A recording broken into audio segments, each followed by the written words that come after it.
Hello, Professor Chen.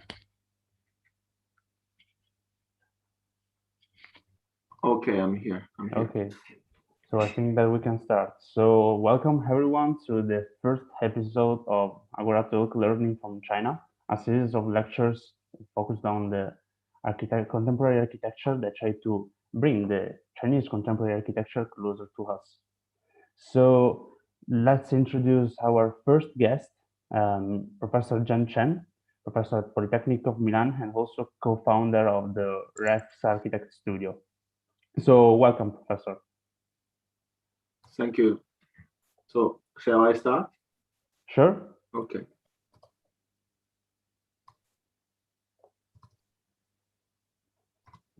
So good morning, everyone. I'm going to use this 1 hour to discuss the tendency about the Chineseness in contemporary Chinese architecture. At the beginning, when the Chinese architecture developed always on their own system, but during the 19th century, when the Occidental,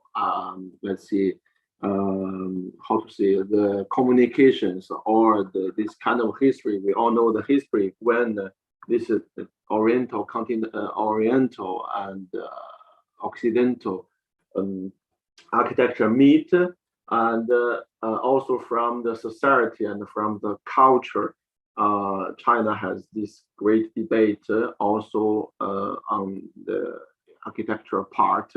That we understand that the history, that is the great debate between the essence and the form, which to discuss how the Chinese architecture would be towards the modernity. But at that time also, when the Chinese,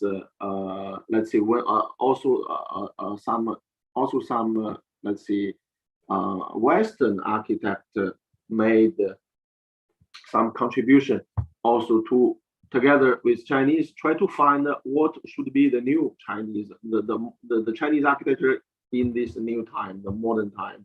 For example, the American architect Henry Murphy at the beginning of the 20th century is made the campus of Peking University, used the very traditional Chinese style, but we can totally understand that he used the new way of the construction system, and also then he made the master plan of Jining College in Nanjing, and also his colleague Liu Yanzhi made the architecture. Since that time, we already know that there is a full of the different way to express the Chinese traditional architecture, because at that time, at the beginning, they try to say the modern construction system, the new construction system, how to show the Chinese identity. So at the beginning, the first generation of the Chinese architect, they are doing like that. Okay, they are doing in this way of the attempt. Then also architect Liu Yanzhi made the genius work for the mausoleum of Sun Yat-sen, the founder of the First Republic of China. You see, that is the tendency, is to use the form, okay, on the body of the building system of the used, let's say, in at that time, the modern way, so-called the modern way. Again, he made the last project because he died also very young, like Giuseppe Tellani, very young. He died. Then this is the last project that he made for Guangzhou, also for the memorial house in Xi'an, the founder of the First Republic. You can see the same. Also, Kyle, another American architect, made the Wuhan University. You see the same. Okay, they are using the 4 floors. You know, the traditional Chinese architecture never can build such, let's say, big spaces, height. Okay, so the body is the modern building. Okay, and the form is the Chinese traditional form. That's the first the period, that's the first generation of that architect, also the architect, Chinese architect who go to abroad to study. We call it the first generation, okay, of Chinese architect. When they come back, they made this kind of attempt, okay, to use the body of the modern body and add the Chinese appearances, okay, Chinese look. Also, another good work made by Yang Tingbao, studied in Pennsylvania University. When he come back, he's made a lot of projects. This is one of his genius project, Beijing Station. And now we see another project, Danianzi, okay, is the National Art Museum in Beijing. Also the same, okay, the same approach, okay. Another one, which is my favorite building, the Chang'an Avenue in Beijing, that is the great capital, the nationalist capital, the big, is so-called the first, the big, how to say, the most important street in China, that the the culture palace of nationalities, okay, in Beijing. Then this kind of, let's say, how to say, imitation, this kind of the tendency arrived at the last, okay, we call it the end in 1996, which is presented by architect Zhu Jialu, who made the Beijing West railway station and was the biggest station at that time, present in this kind of a gigantic, very big volume with the so-called the pavilion, okay, on the rooftop. Okay, this is the, let's say, as we call it, the first, let's say, reaction to this debate, essence, and form. And nowadays, what happened? The things goes very fast during the last 20 years. Okay, I'm going to talk in some different ways, from a stylistic reinterpretation way. Then we see some other chapters. The first is the stylistic reinterpretation. The first masterpiece who entered, who realized in China in 1980s, we can see the great master Yu Mingpei, who made the Beijing Fragrant Hotel, Hill Hotel in Beijing in 1985. You know, he was born in Suzhou, okay, in South China. When he made this project, people start to reflect, to think what this view. At the beginning they don't understand. Then because it's very strange, okay, it's a modern but very creative, innovative, but it's Chinese. Then people, after many years, people start to think this is a monumental. This is a monumental, but now we think, people think that okay, he loved his hometown, okay, but he make this kind of a Suzhou style, South Chinese style in Beijing, maybe it's not so proper. Okay, this is the reflection, but nobody can, let's say, hesitate. It's a masterpiece. It's like a lighthouse in the 1980s to lead the Chinese architect to think what should be the new Chinese architect. Luckily, then for his last work that in China is that 2006 that he made for his hometown, Suzhou, okay, in the very key point of the, just beside to the most important urban Suzhou private garden, that is the humble administrative garden. the Georgian Yuan Garden. And very beside of this garden, he made this project of Suzhou Museum. Okay, you see the garden, the private garden. What is it, and what should be the solution? Now he found the hometown. He found the emotion, the memory of the childhood, and he contributed the same. Okay, if you see the new project located in the city, it's totally the same. Okay, there is nothing questioned about the quantity, the volume, the solutions. Anyway, it's a masterpiece. So that is the proper way and to make the proper, let's say, Chinese contemporary architecture. This is the stylistic reinterpretation. Just use the similar language of the classic private gardens besides.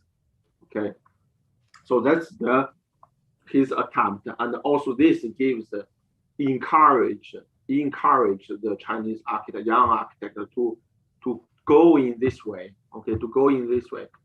Then you see a lot of attempt. Okay, for example, the same city. What happened for the station? That is at the beginning, at 1980s, nothing special. It's just the box with the roof. It's the same as the first, let's say, generation. Immediately, that's 2006,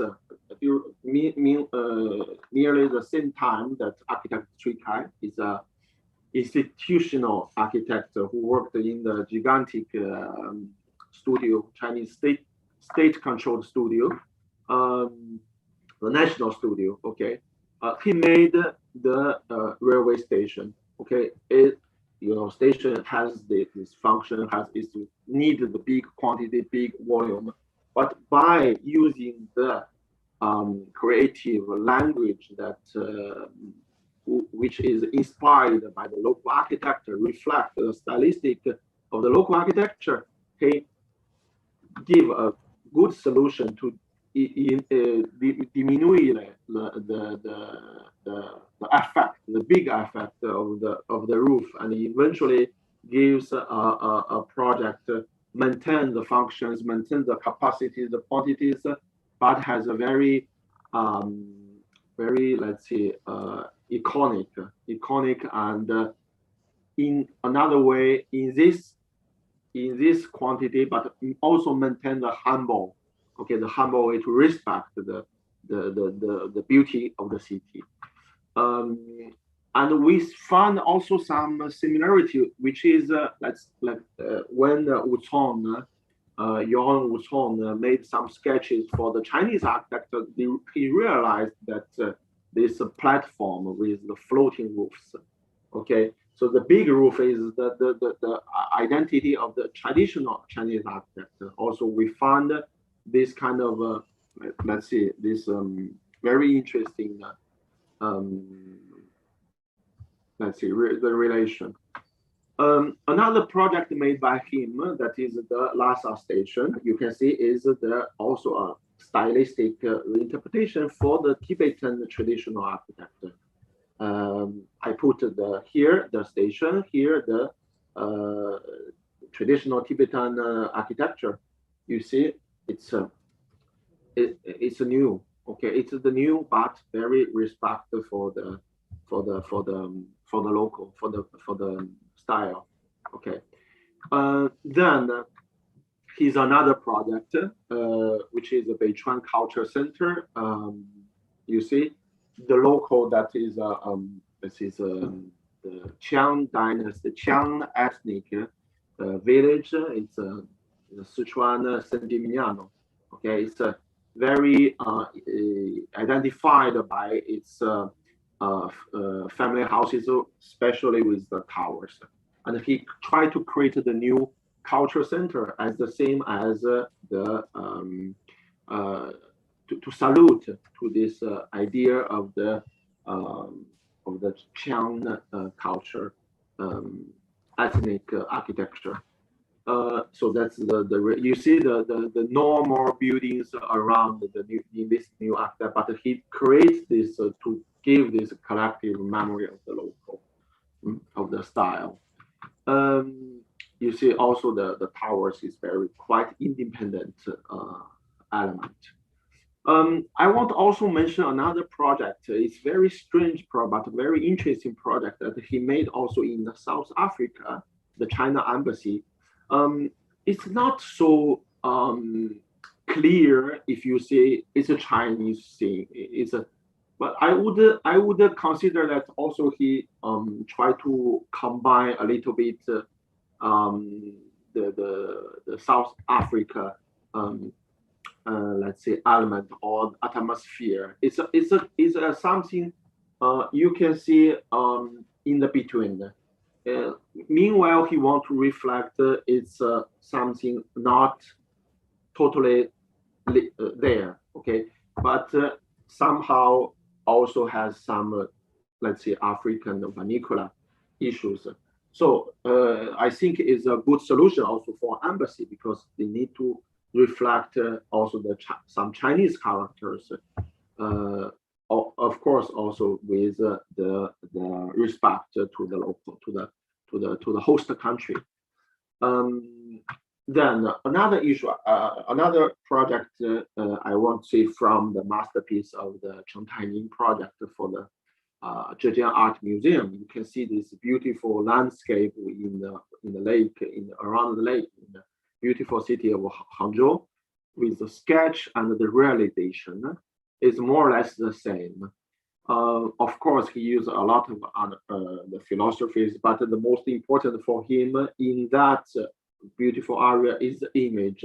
The image must respect the style of this kind of the location. Okay, the location. Of course, this the inner courtyard, the issues, the feeling of Chinese courtyard, and also the roof. Okay, the rooftop. If you see this transparency of the light inside, we see a lot of solutions that are similar. For example, Isozaki made the Shenzhen Music Hall. It's the similar solutions to use this Montero's canopy to introduce the light in the interior spaces. Another project made by Yu Chang is the similar. Is also very strange, but very identical. Very, let's say, local style. If you look at this with the smoke, with a little bit of frog, but we can see it's very similar to the Hubei architecture. It's this group feeling, the collective feeling, the atmosphere that he gives is a university. Okay, he treated the university also as this collective village, so that this style it's unique. It's very original. You never find that where exists this one, but it really gives you this reinterpretation of the style. Okay, and also another his project is another city also still in Hubei, it's in China, in Jishou, is a gallery, is an art museum. He create a bridge, okay, inside the downtown, the bridge, and this bridge gives the beauty, but also original, because it's a way of the combination of the modern brutalism and the Chinese, let's say, the abstractive, the Chinese approach. Feelings. You see this rural. But this image can give us a lot of feelings. That if you take out the bridge, you see this downtown keep still this kind of life of the local terrain. But if you put also the insert the bridge, but still you don't find the something destroy. You find okay is insert, but it still maintain the language and gives also the contribution to the city, to link the city, because you see this the museum is here. Also here is the real bridge that if you not you can cross the river without enter the museum. So it's a real let's say the contribution to the city. So you can see from this part, you see the image, the feeling. From another part, you see the new. You feel the new. It's a new building, but the new building meanwhile respect the location. So that's that we mentioned. Okay, the galleries and indeed the galleries and the bridge under. And another things I want to discuss with you is the vernacular issues. That vernacular happened, and from the image, from the point of view of the image, you see it's totally merged, totally, let's say, involved, okay, in the countryside, in the place. For example, this project made by Huali, the handmade paper museum in the very far frontier of China, Yunnan province. If we look at this image, we even cannot recognize where is the building. Okay, it's here. It's here. It's in the middle of the village. So in this way, the village is a big museum, and the museum itself is a village, is a small village. He creates this different the small buildings, try to give the collective image. Okay, so we can see that use this the scales, the dimensions of the building, similar with the local buildings. So it's a micro village. What he has written here. So I would say not only in this kind of vernacular, let's say the village issues, but also the way of the build is very vernacular. It's to take the very basic way of the construction, which is even familiar with the local professional builders, that they don't need some, let's say, modern component, just wood by wood, and then they created without the, let's say, the metal junctions. So eventually this building, you see, this comes another issue that many people said, okay, this building, how long does it take? It's not a matter of, if you go to the Chinese villages, they will now never tell you, okay, I want this building keep for 100 years. No, don't worry. After one generation, the people will repair or renovate, or even let it abandoned, or no problem. That's the building, the materials coming from the surroundings. So it's very easy, or it's a way to let it be. Okay, so the buildings is very recycled. Okay, also from the way of the build, or from the way to use all the mentality of the people to think about the Chinese architecture. Is a way to see immortal or monumental or not monumental. So it's another issue. Also inside, you feel this kind of okay. It's a really interesting issue, because there is a handmade paper museum. Also the tactile sensation. Okay, also for the building. Another vernacular issues I want to see is the case of the Anshu hid by Qishan. She made this fantastic issues. You can also, it's the same, that you don't even find the where is it? It's totally inserted, keep the same let's say, scale dimension of the buildings, but meanwhile, you see a very new interpretation that this project is, let's say, is like L, shape of L, but gives you to climb through the public functions of the hotel to the guest rooms, so that you see is experience to climb, experience to stay in the village of the countryside, especially in this hill, okay, on the hill. So here, as what we mentioned, it's the same like the villagers, okay, but the itinerary, let's say the promenade that she proposed is very interesting. Inside, you see this kind of sea and no not sea and block, and you see this interior issues.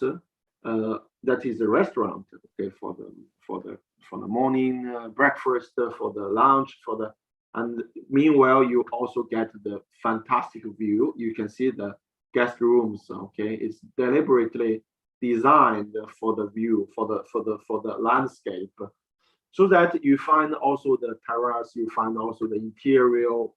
This is the photo nowadays. You see that this kind of experience of the climbing, and the render shows that when the restaurant opened, that could be this very cool things. Then the surroundings and between the nature and this promenade, and eventually arrive to the guest house. You find this landscape, which is a very she also call it is 2.5 dimension experience. Okay, if you're curious about that, go to his articles or presentations to find what is so-called 2.5 dimension. Anyway, that is a very popular nowadays. This kind of then another kind of vernacular is that it's not inside the village, but it's created a kind of building, but it gives this idea of a group, but indeed it's a one building. So it's the from Zhanglei, the Shutang International Conference Center. You find if you look at this building, it's quite a little bit far from the village, the village that he used the way that is how to say the way to create very quick, and also very light. But the image that he showed is still very originally Chinese. Okay, to give this kind of a silhouette of the village, of this group, especially the poetic image is from the lake and on the backside of the mountains. Okay, another topic I want to talk, another issue, that is the nature. You know that to reflect the dialogue, the relation to the nature, the Chinese architecture made to many kind of approaches. So now I just want to tell some, let's say, discuss some of them. For example, we know very well about the Wangshu, the recreation of Chinese landscape painting. That is especially from the Song Dynasty, because that is the summit of the Chinese landscape paintings. Used, let's say, very simple colors, create the image of what is the landscape, to travel, to enjoy the landscape, enjoy the nature, how to enjoy the nature. That we know very well the approaches of Wangshu, right? It's very famous. He made a lot of speech. He won the Politecnico Prize. This is his unique. Okay, so to create the body, and some people to say, okay, it's a decoration, but why not? It's a way. The decoration, the city needs decoration. Otherwise, the city comes like all the banana. Okay, all the banana. So that makes him the unique. That makes him try to transmit the the feeling of the Song Dynasty landscape paintings to the society, to the images which nowadays in China is so, let's say, against the banal. Okay, to tell what is the real root of the collective memory. Okay, so he used also this kind of a recycled material. He gave the feeling of this this kind of itinerary of the landscape, like a climb. Okay, I have to climb.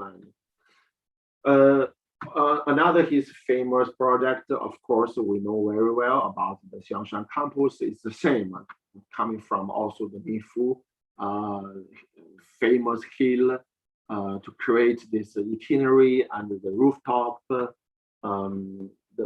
same feeling, okay, about this.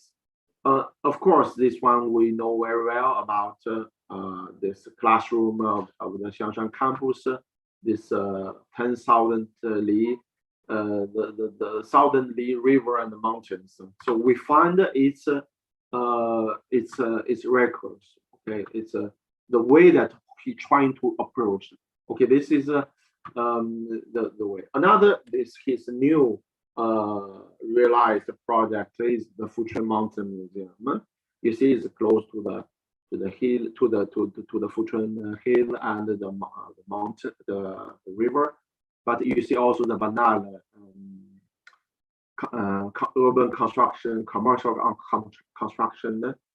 But fortunately, here it's the very good locations. He created this kind of unique buildings, especially there. Okay, this painting describes the Fuchun Mountain, especially there. He created this image that is trying to give you the diluted way of the itinerary, the feelings to climb and to enjoy the way that the experience, okay, the experience of the travel in the painting. Okay, we know it very well. So another issue is that to recreation the natural element is a way of dialogue. The natural element, for example, here we are looking at the Huali's project of Riverside Clubhouse in Beijing. He wants to create a forest, okay, a woodland for it's a because he said that if all the wood, even the forest is architecture, okay, is with the roof, okay, with roofs, it's very basic. So here he creates this roof with this kind of the recreation of the forest, okay, for trees, okay, for woods. So here, no matter as soon as has ideas, so the form is not any more important. Okay, so this is the original models. Eventually, the realization is just this part. It's just this part, but no matter. Important is that the idea is to create something that is a kind of a recreation for the woods, for the woodland. So you see, even the construction is very, let's say, very basic. With the limon, with the limon earth, with this wood columns, and the realization. And it's in the Beijing. This is the Beijing Hangzhou Grand Canal, and this now it becomes one hospitality in the canal riverside park. Inside there are bar, there are gallery, very beautiful, very interesting. During the summertime, Beijing is very hot, but there you can still share with this wind. Okay, you can find this peaceful space. Also inside, even it's a small building, he created this also promenade for the roof, and there is another level. and also with the real wood and the fake wood. Okay, the architectural wood and the real wood. So you see this the trees. The architecture trees and the real trees. Okay. Another one, Zhang Lei also made this two stone.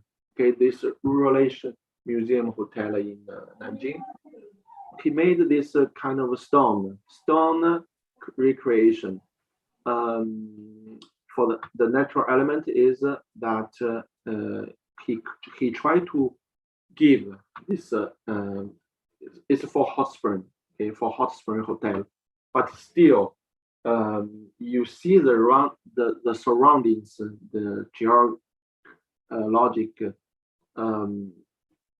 geological situations. Okay, also you find that what he is creating is a brutalism, but with the same, let's say, dialogue with the landscape of surroundings. Okay, nowadays it's a new project. Now it's very important. A lot of internet influencers take the TikTok, take the photos there, and become very popular and very expensive.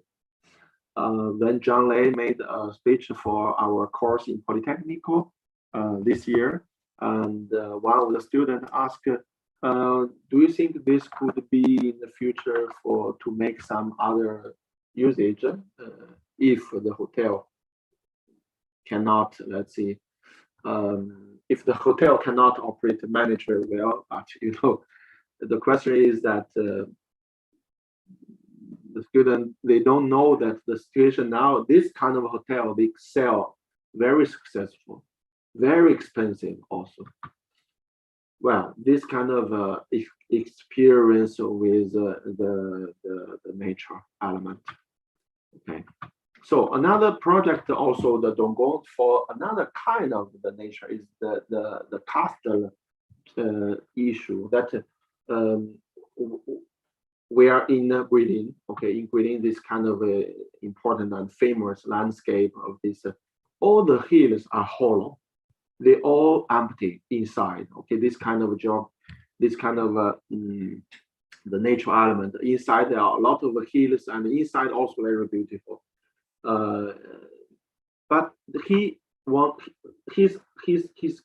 project is to make a big hotel, and this hotel also he want to give the solution about this kind of a karst issue that create also the hole and the itinerary inside. So it's the same. It's also from the idea. The idea gives, and he tried to link together all the ways about this. Okay, the slope, the break, the slope, the volume.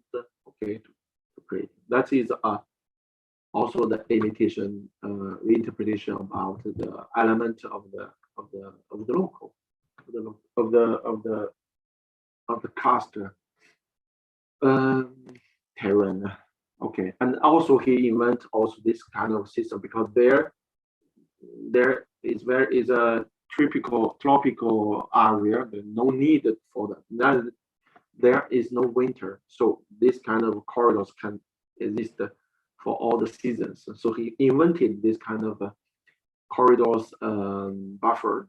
Okay, with this zone, with this brick. So inside also you can see this transparency under the itinerary.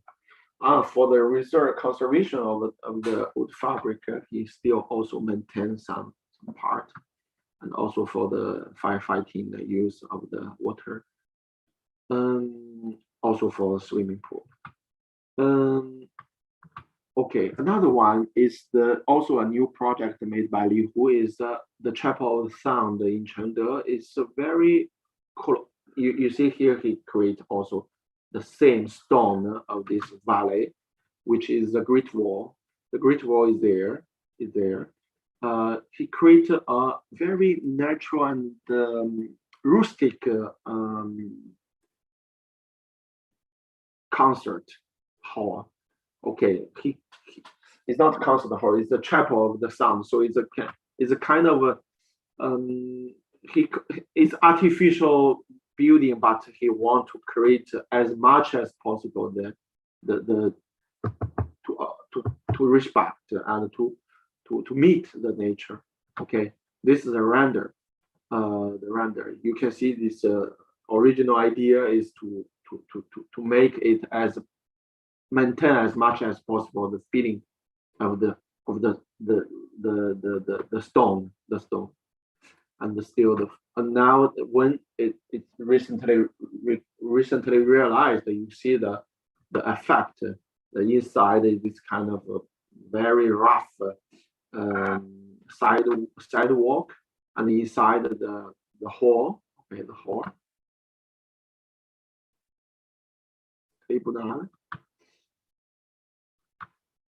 Okay, another his project is the Dune, the very famous Dune Art Museum.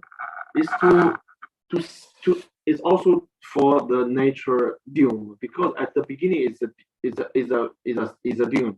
You know, in China there are very rare to find a dune, a standard dune. Here he said, oh, fantastic! Let's make a dune museum. So eventually the idea comes from from the nature. So to hide inside, of course, that during the construction you need to take everything out, then you cover back the sun. But still, you see the take it out, then you cover with the dune. But still respect the original dune, and to make the concert hall very flexible. You have the 1, 2, 3 spectacular space, and you can share the same museum, same concert, or you make 3 concerts. It's also the very wonderful view. Okay, at the entrance or to the seaside. You see that inside it really gives the idea of the dune. Okay, to see, oh, you have the light, you have the space. The space is flexible. Now one of the dune is made for bar, and the others can be made for the art, for galleries. Okay, so another way of respect to reflect the nature is the recreation of a Chinese garden. What does it mean? Is that the people, the architect create the garden by new architecture. They create their garden. For example, the most famous contemporary Chinese architect who made the garden, who can make the garden, is him, is Dong Yugan. I just mentioned one of the projects. He made a lot of garden, new garden, by using the buildings. The red brick art museum. Okay, in the museum we see the beauty of the galleries, but outside is fantastic. You see this kind of the very cheap basic red brick, but he creates itinerary by using the rooftop, using the corridors, go up and go down. You see that is my daughter. She enjoyed very much about this kind of itinerary, to go down, go up, to see the different spaces by using the. So sometimes even the encounter is the same, like when you arrive when you walk in the sentier in Italian mountains. Okay, in mountains you find this. Then of course in also some other buildings, you find also far away the landscape, the point, the smaller space, courtyard, and this kind of, you see, monumental, not monumental, is a kind of very very interesting solutions for the garden, for this kind of a new garden, and also the same that he used this rooftop tiles to make the pavement. And here you find it looks like the Suzhou garden, but inside Inside, when you go further, you find what is it? You find something is inside, is behind. So go inside. What you can find. You find a lot of different issues. The new interpretation of the private Chinese classical garden. You find also this kind of terraces. Okay. It gives also us a lot of inspirations. We tell our students nowadays in our laboratory to make the trigono like that. Okay, it's a way of the create a new garden, also inside, it's separated in different ways. And here, when we come back to the red brick zones, also here you feel also the feeling inside outside to enjoy the landscape by the windows. Another project that Li Xingang, also institutional architect who he's also very famous nowadays, who made this case that is Jixi Museum. You see this fantastic new but very hard way to it's a very, let's say, he deliberately, I think he deliberately to use this this artificial solutions to reflect the traditional gardens. You see this kind of 1, 2, 3, 4 layers, silhouette of this of the background. It's the same solution where you can find in the traditional Chinese private garden, suzhou garden.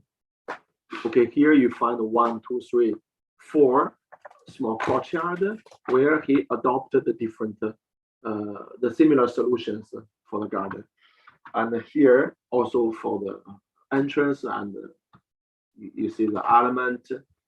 And here that the garden, the beautiful garden, what we are mentioned. Okay, this is the private garden. You see that it's the way to see. Open your window, open your gate to see the hill. It's a famous Chinese sentence. Open your gate to see a hill.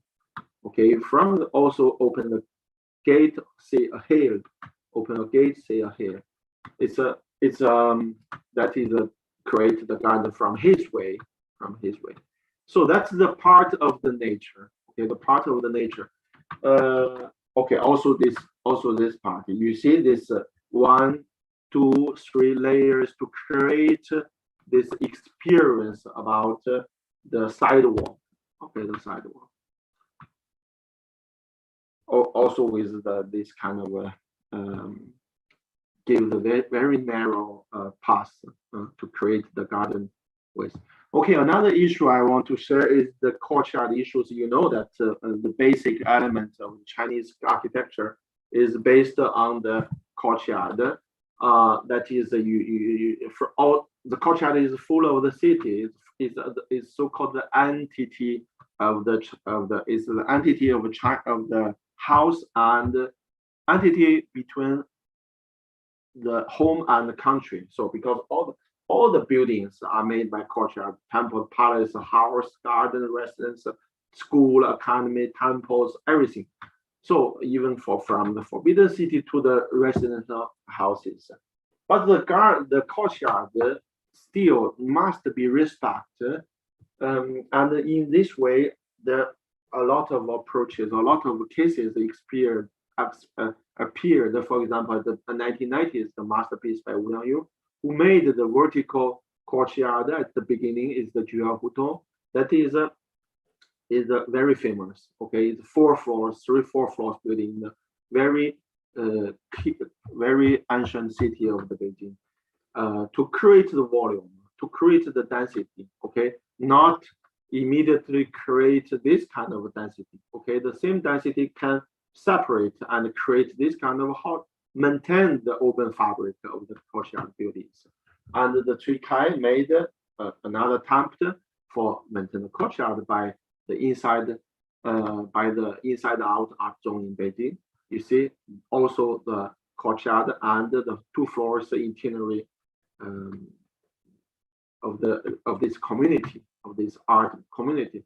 Li Hu also made the Gehua camp with this kind of courtyard, but not just a courtyard, because when you open it, it's a way that it's a way the same similar application from the Chinese classic garden, that when you open, when you close, the theater become inside and out. Okay, so this way. So it's very another issue, another case by Zhu Pei, who made the Shou County Culture and Arts Center, is coming from the courtyard, a very restricted courtyard. Okay, it's from the 1, 2, 3, 4, 5, 6, 7, okay, or 8. Anyway, when you enter, you find this kind of very artificial, very strong brutalism feelings, but still he want to create the different way for the courtyard, because so that all the museums, all the function activities, at least they have 1 part, 2 part to the museum, to the yard. Okay. Also, Zhang Lei at the beginning, his early product he made for the different, the variation of the courtyard. Okay, so you can see this kind of not even one square, but you see that the triangle or tangles anyway, or even to borrow some others angles to create the enclosure. Also, Atelier Dashe made another kind of a courtyard for artist Yue Mingjun. You see, it's so complicated. Houses is a genius project eventually. Okay, it seems that you can see this kind of variation of the courtyard. Okay, we arrived to the masterpiece of Liu Jiakun's beautiful courtyard, big block courtyard, urban block house. It's quite open, mixed use. In this way, also we find it's a tolerance. It's very big tolerance for the Chinese cities. You find all the functions. You find the restaurant place, the shop place, the retail, hotel, office, sport, culture, everything. So here is you see the giant block. Okay, you find here all the functions. Okay, the mixer together. It's by using his word, it's like the traditional Sichuan hot pot. Okay, if you try, you see it's you put all this kind of food that you can put it together, and then you enjoy. So it's a way of the maximum tolerance to, and meanwhile also to get the sport facilities, the running paths, okay, and also inside also the leisure spaces for the social activities. Here, for example, this part, the famous restaurant facade, then the football, then the promenade, art, even some offices, even some hotel, and you see the very big mixed yard. Okay, it's not traditional courtyard, but it's in this way of the combination to contribute to the society. The big volumes for the activities and even small spaces for just like a garden, or even the film, or even the night cinema. Okay, so all this kind of, or even the choral, even the singing groups. So a lot of these kind of issues.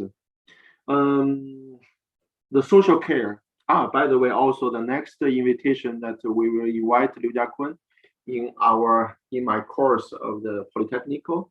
6th of May, he will make his speech. Social care, the last part is social care. I invite just 3 cases to discuss. That is the low income living in the city.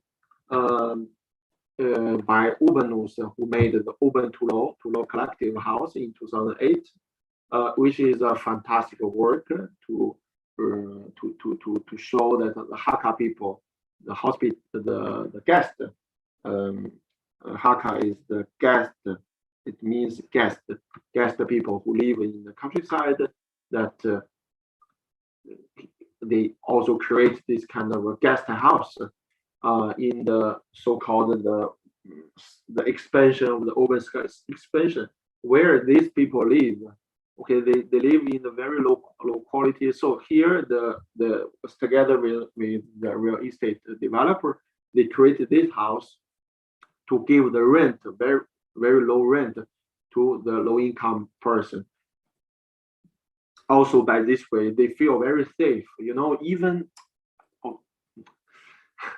how to say, even poor people, they feel,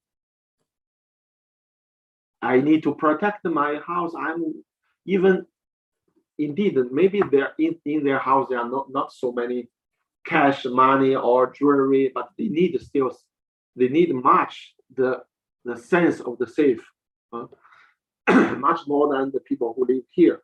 So here with this kind of shape, they very safe. When you close, nobody can enter, right?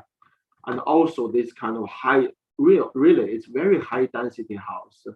But this kind of house give you the way of the community inside, okay? And you can see every day your neighborhood pass through and share the public space. And eventually they want to also, let's say, a scenery, okay, the vision to duplicate it in all these comfort corners in China, in the city. And you see the inside of the very. Another is that the social care is to see the relation between the individual and the society. Architect Liu Jiakun, after the earthquake of the Sichuan, he made this Hu Huishan memorial. Hu Huishan is a small girl, middle school small girl, 10, 12 years old, who died during the earthquake. Very pity, because the earthquake in 2008, the big earthquake happened at 2:00, 2:30, okay, afternoon. At that time, everybody is in the school. When the school collapsed, many students died. So he said, okay, I need to memorize one of the students. So he chose who this very normal girl. He said, I need to memorize. I need to create a memorial for her, for an individual, to memory this disaster. Okay, I found the similarity that made the art installation made by Ai Weiwei, the sunflower seeds. If you put the tons of the sunflower seeds here, it's a group, but if you take a look on each sunflower seed, none of them are the same. So the individual, they are special, they are particular.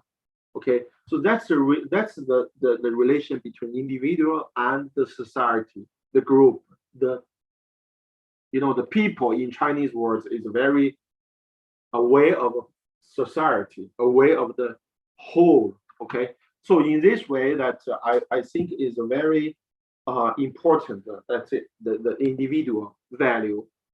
That is, he wants to create for her, a small girl, a very normal girl, to put all her let's say memorials, photos, awards, premieres, books, clothes, and even the bag, school bag, and eventually to memory this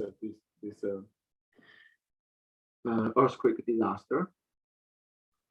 And okay, of course, we come back to the hero that is the Wang Shu. If we talk about social care, you never forget the countryside regeneration. So the countryside regeneration is very important because when you go to the cities like Beijing, Shanghai, is the same as the most important city, the world city. Okay, so it's the international level, but the per Chinese still remain in the countryside.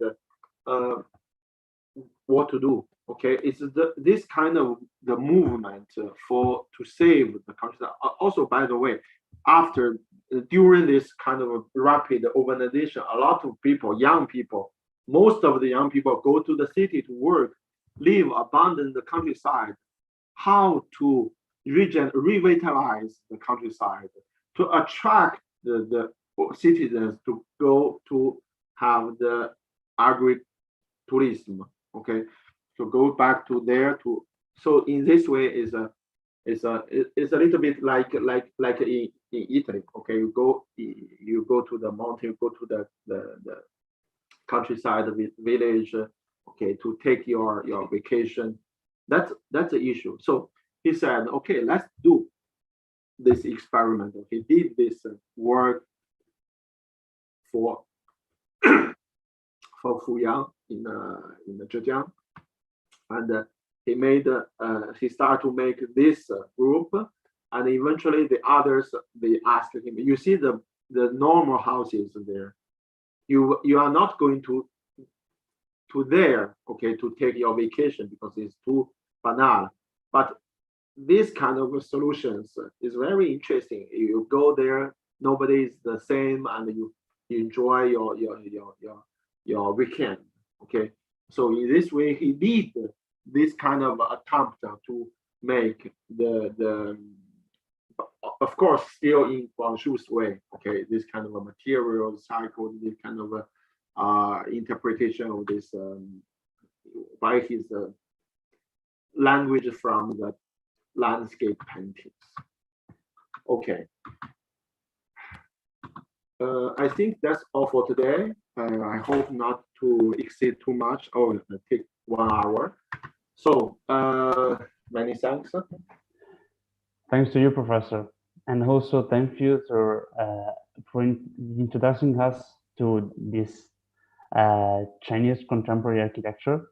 I think that it's always difficult for Italian students to approach the Chinese architecture and to know what is happening there. Do you hear me? Can you repeat? Okay. Thank you. I think that thank you for introducing us to. Yeah, I mean the question. Yes. Yes, I have 2 questions. The first one is you talked a lot about the vernacular in architecture, and I think that this image that you show us today about the contemporary Chinese architecture is completely different from the image that generally Italian students of architecture has. How the Chinese architecture that embraced the spectacular and the monumental and the colossal architecture, also by the foreigners' architecture, match with this Chineseness that you showed us. I think today what we discussed is mainly this their reaction to their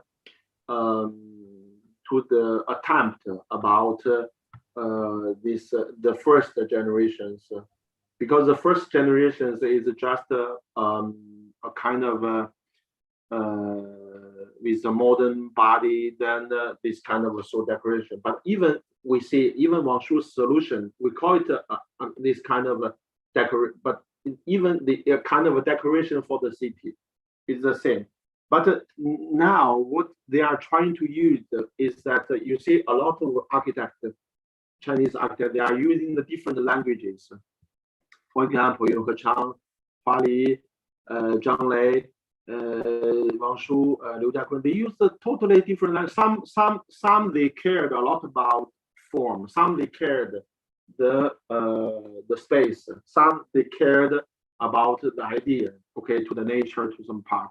So there, I think that it's very very, let's say, difficult to see here what is the relation to the international part, because today China is already inside the part of the international, this kind of contemporary movement. So they contribute their way about the Chineseness, but the Chineseness, when we translate in Italy, is also Italianalità. Is also that also Italian people already faced during the time of the 50s, 60s, when they speak about the modern movement, the retreat from the modern movement, and so on. So that I think is the way still in the experience. And today I just use some of the chapters, like the nature, like the stylistic, like the vernacular, like the social care. Try to lead a little bit some let's say logic, some of the stories, but indeed that their architecture creation is very complicated. When you talk about the project by Huali, for example, this one, it's also a kind of interpretation. So it's also kind of the nature dialogue.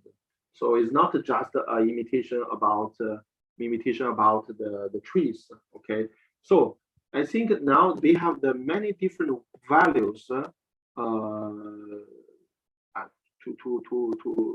contribute. That's the reason why that more and more that this kind of project, for example, the Lifu project of the Dune, just realized that they are full of the international journals published his project. So that I would say today, thanks to the globalized and the internet and all this kind of communication very fast. So it's already being a part, Chinese architecture, this contemporary, already being a part of the international movement. Of course, it's just a Chinese part. It's not, let's say, it's not because today it's very difficult to define what is totally Chinese or not Chinese. For example, some of the projects you see very Chinese, but some of the projects, for example, this project, you can even image if it happened in Spain or even in Italy, in Cuba, could be. So it's I would say this kind of Chineseness is not exclusive. Okay, it's just how to show, how to contribute for the Chinese contemporary architecture. Okay, thank you. Also, I have the last question from my side. So you showed us a lot of rooftop, and also it's quite evident how these Chinese architecture firms care about the interaction between their project and the landscape where they insert in. But I have a question about the roof, because it looks to me that they, in this Chinese reaction, they start to care more and to consider more the roof and the interaction between the roof and the landscape, as it is a fixed facade. It's like the roof has more consideration in these architecture films than in the contemporary Western architecture, isn't it? Or not? I wouldn't give this kind of general conclusion, because you see it's very flexible. If you are talking about indeed, for example, this of course, this project, the Huali project of this one, of course, this one has the rooftop. But if you look at the rooftop, is very original. It's not a traditional rooftop. They are trying to give let's see, creation. For example, Dongong made this rooftop. It's a very normal international classic rooftop. Is you cannot see is a so I think in his project he doesn't want to show the rooftop because for him the most important is to use this transparency to show the itinerary like inside the hollow hill. But many of them, for example, this project, or even this project, or even Zhang Lei project, they are not using the rooftop at all. I want to show also this interesting. For example, even this project, if you look at the rooftop, is totally strange. The rooftop is inside, but all the rooftop they are made by concrete. They are not use even a kind of a traditional. In this way, is not so. Is you don't see nothing the tradition. So they are. I would say that even the only thing I want to conclude is that they are totally deliberately avoid the copy of the traditional rooftop of the Chinese. They are trying to, because the rooftop is too much Chinese, the traditional, is too much obviously, so that they are trying to not use that. Okay, they are trying to make the new. If you see all the project that even the others, they are not using the even Wang Shu's project is maybe in the future it belongs to the Chinese architecture history, but now we consider it's the new rooftop because it's not, you never see in the history, but just the painting the hill, but it's not a rooftop. So that I think I wouldn't give in general the way in general what they are the approach, but I think that they are trying to avoid to reflect the traditional rooftop. Okay, thank you.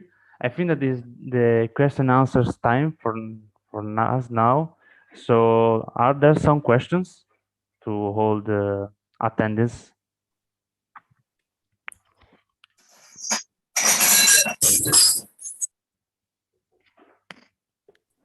Yes, first of all, thank you for your lecture. And within the Courtyard chapter, let's say, you mentioned the Toulouse architecture. Yes. Yes, and I'm curious about also the social behavior within this project, because the Toulouse architecture was also, as far as I know, was also an administrative kind of structure. So I would like to know if there's also a social pattern to be highlighted. So is there any social structure? This is very simple because when they built this one, the most part you can see is the apartment. Is a little bit like it's like a Milan Palatoio. Okay, so it's with a balcony you enter and that's all. There are some public spaces at for example inside this yard and the entrance and also for the rooftop, but the mainly is for the for people to rent. Okay, the house with the low income, with the low cost.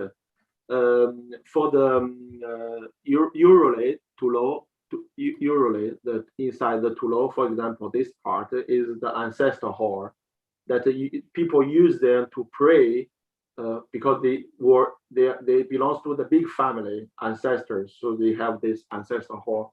They play there, or they pray here, and they make the fast activities here.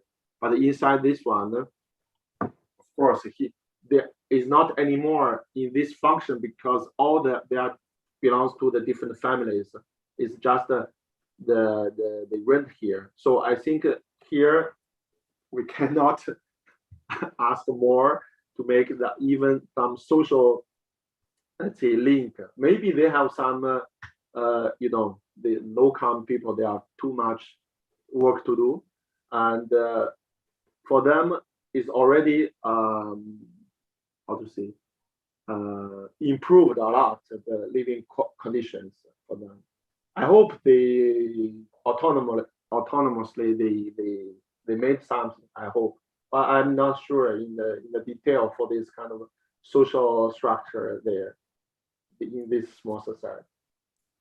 Okay, thank you again for your words and for your answer. Okay, other questions? Hi, yes, good morning. Actually, one from me. I would like to make a very general question, Professor, because you showed us a very interesting evolution. So Chinese historical heritage is about buildings which are both very unique and at the same time highly related to the natural context. But today, and the more we go ahead, basically, technology allows us to create almost everything and to build it like everywhere. Because somehow we don't need to solve environmental problems with architecture. So my question is, how do you think Chinese architecture can deal with its essence through time, technology, innovation, and how not to lose its gentle sensitivity? Thank you. Oh, okay. It's a very big question, and this question, as what we said, is all this book talked about this this question, and all the generations of Chinese architecture is talking about this. It's very hard to of course now, to be frankly, the whole Chinese construction system, traditional construction system, has passed. Okay, now we have the big density, big quantity, the volumes, and the new technologies, skyscrapers, and the building system, the build system is totally different. I think now consider about the small piece of the buildings, you can still find, for example, the body work for the paper museum, you can still find the traditional build system, but it's in the countryside. When we come to the city, to the urban scale, we find that people are chasing to the tradition. In which way? Not the way of the build system, because build system since then already passed, not anymore, because even now we don't use how to say, the stand to measure the time. We use the clocks. Now we use the mobile phones too. So anyway, all the world, the society has changed a lot. As the same as the architecture, but now we see the inside the city, the many Chinese architects, they are trying to use a lot of the issues. For example, which today we showed a lot of way of dialogue with nature. Also, we showed a lot of way how to deal with the internal spaces like courtyard houses. I think that is the response a little bit to what could be this part of the social, this part of the how to say, the tradition.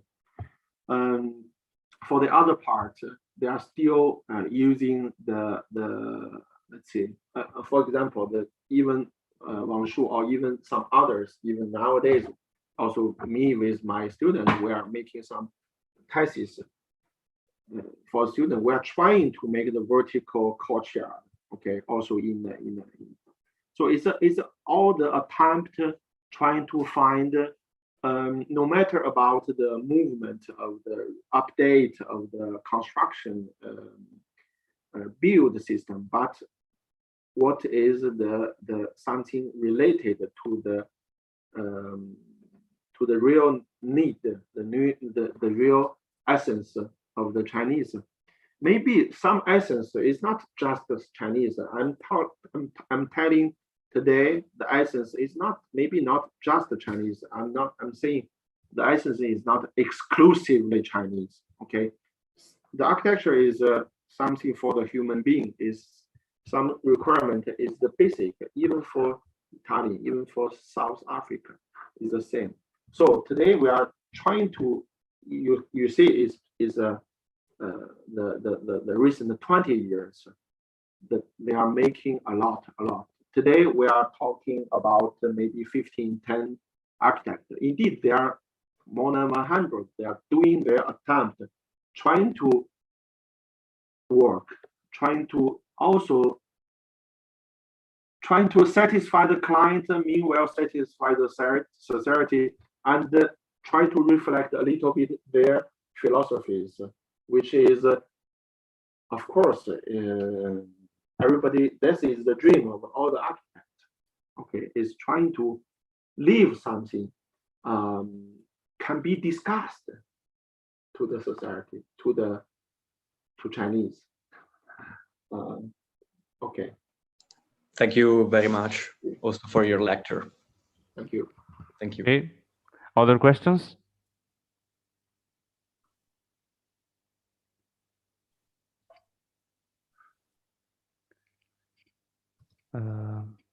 Okay. Okay. I think no. So thank you, Professor, for your lecture and to have joined us and today. And thank you, all of you. And see you. And don't miss the second chapter of this series of lectures that will be next Saturday at 5 o'clock Rome time. So thank you, all of you. Goodbye. Bye. Bye.